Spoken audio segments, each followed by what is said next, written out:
Hi, I'm Bob Canote, and on this episode of the Camp Chaos Chronicles, I'm going to be putting this onto that. Sometimes a man has to make a stand.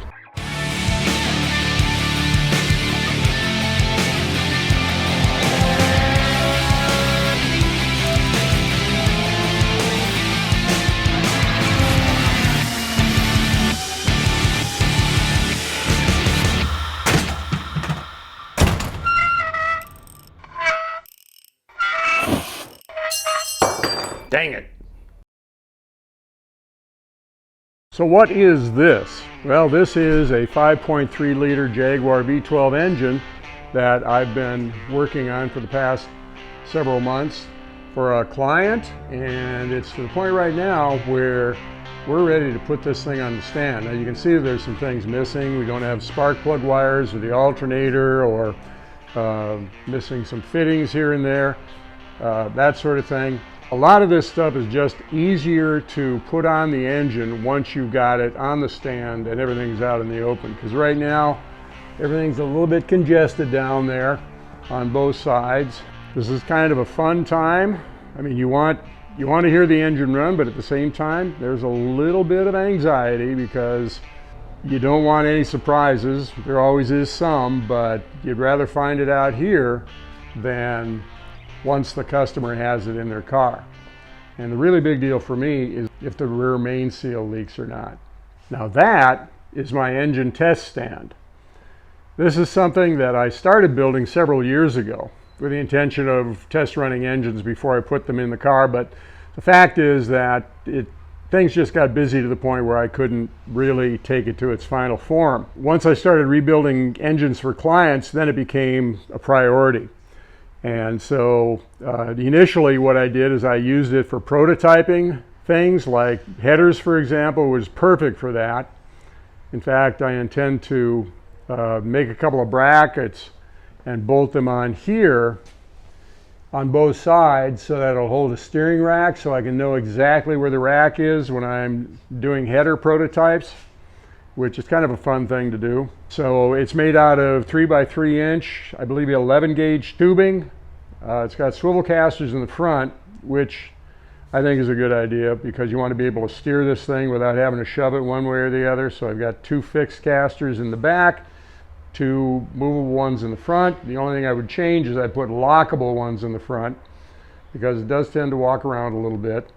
And you can see that we've got standard Jaguar V-12 engine mounts here. We've got the stock coolant reservoir, and you can see over here we have a standard Jaguar V-12 radiator, and it's got a top radiator support with a couple of Morelli amplifiers, and there's going to be another coil up here for the Lucas secondary coil. And we got a couple of exhaust pipes here for both sides, which I fabricated out of tubing that you could buy down at the local auto parts store. Important thing, you got to have those catalysts on the end when you're running. If you think you're going to gain horsepower, don't take these out unless you're going to redo the ECU, because these things need to get rid of the hydrocarbons before the exhaust gets there to the O2 sensor. So you need to do that. But incidentally, these will not fit in your Jaguar XJS if you're suddenly inspired by all this. Stock starter and so forth. Now the bell housing is one that I got off a Borg Warner automatic transmission, which if all I was going to be doing was pre-HE engines, it'd be great. But when I had this thing set up, I was going to do HEs. So what I had to do is I had to change this mount for the dowel right here and on the other side. Still got, I believe, this dowel for the pre-HE, but I lost it on this side. That'd be a simple matter of drilling that hole. But there's not going to be a transmission attached to this, so the location is not super duper critical. In fact, you can probably just eliminate the dowel on that side. As long as you got one dowel, it's probably good enough for this application. This aluminum plate here used to be for a fuse block and other things. Now I've got that issue taken care of elsewhere. We got all the standard relays for a Jaguar XJS, both Morelli and Lucas system. Got this panel up here that contains the ECU. It says Morelli, but I'm told, and I guess we're going to find this out, whether it will work with a Lucas ignition system or not. I'm told that it may not run great in all modes of operation, but for what I'm doing, it'll work great. So, or at least well enough to find out what I want to learn. I've also got the Morelli ignition box here. We have a bunch of switches which do exactly nothing now, being that we've got all the electric stuff on the side there, some basic instrumentation, ignition key, and the fun stuff, the throttle quadrant. Got a battery mount that bolts to mounting holes for the gearbox and the automatic transmission, and I got a couple of steel rods that go down to the bottom, and then a standard Jaguar XJS V-12 motor mount down below here. We're set up so that we can run carbureted with a low pressure pump off of the fuel tank, and we also have a high pressure pump for the fuel injected applications. Now, if you remember from our previous video, we had the hapless longest Jaguar V12 overhaul in world history sitting on the stand getting ready to run it.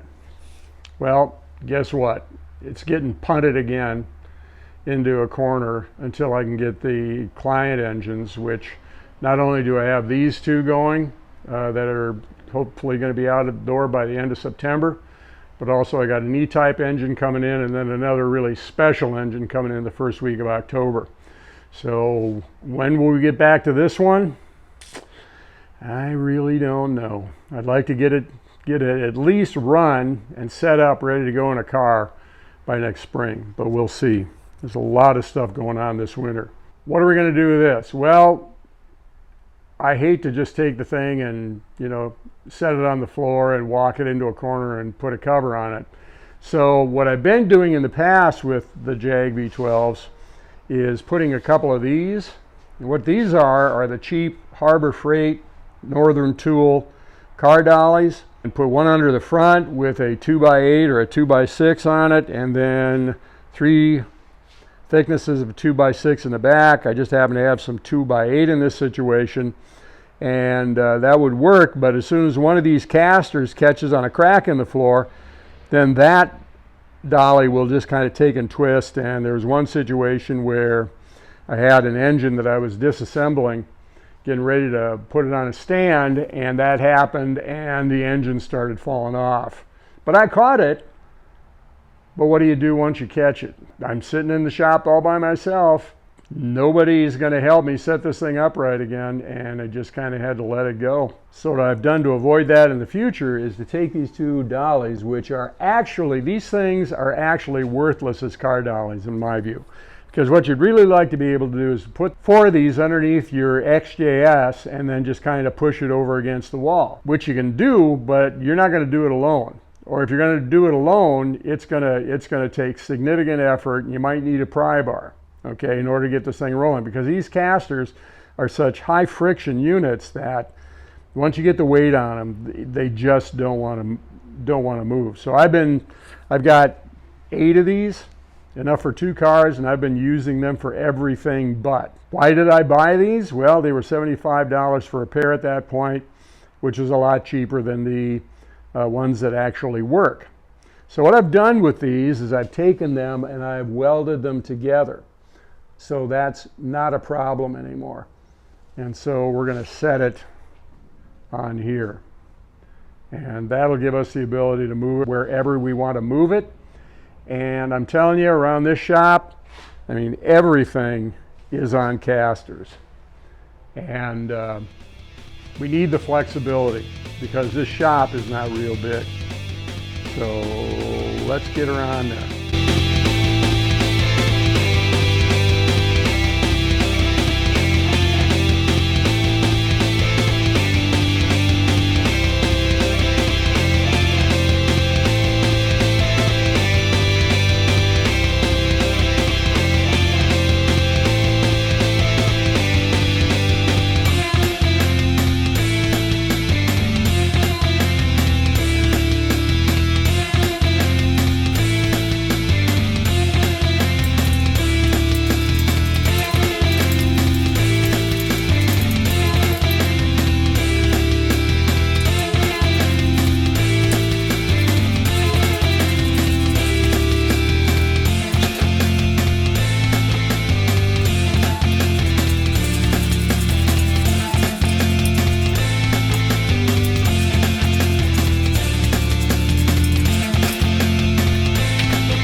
Got it off of the engine stand, and now we're getting ready to put it on the test stand, but there's a couple of things we need to do. First of all, if you remember from a previous video, you got the crankshaft stop here.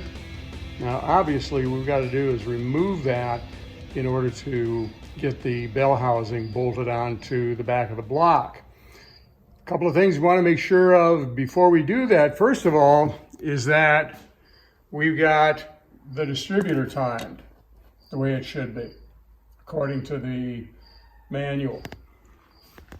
The other thing that I need to do specifically is to make sure that that nut is torqued to 150 foot-pounds, because I don't have enough room between that bolt and the front of the engine stand to get a wrench in there.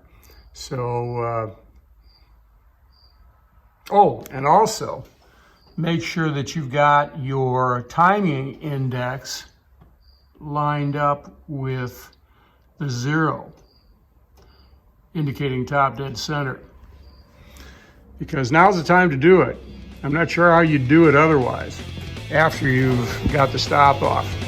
So once we're done with that stuff, then it's time to put it on the stand.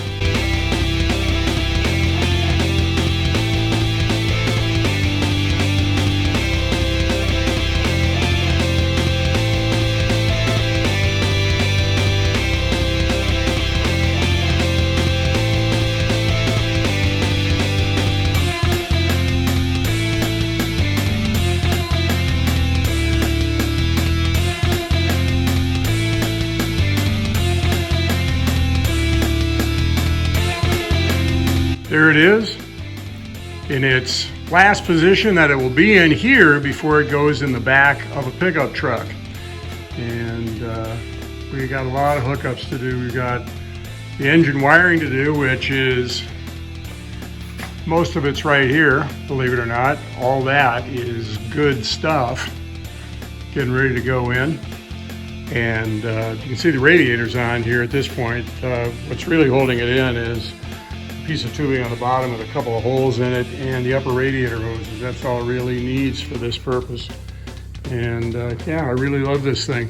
You can see over there that we've got the forlorn longest V-12 overhaul in the history of the world sitting over there nestled in its place, that it will be in for probably a couple of days before we need that machine, and then we got to move it someplace else and so forth. Got to wrap it in plastic, cocoon it until we get it back on the stand.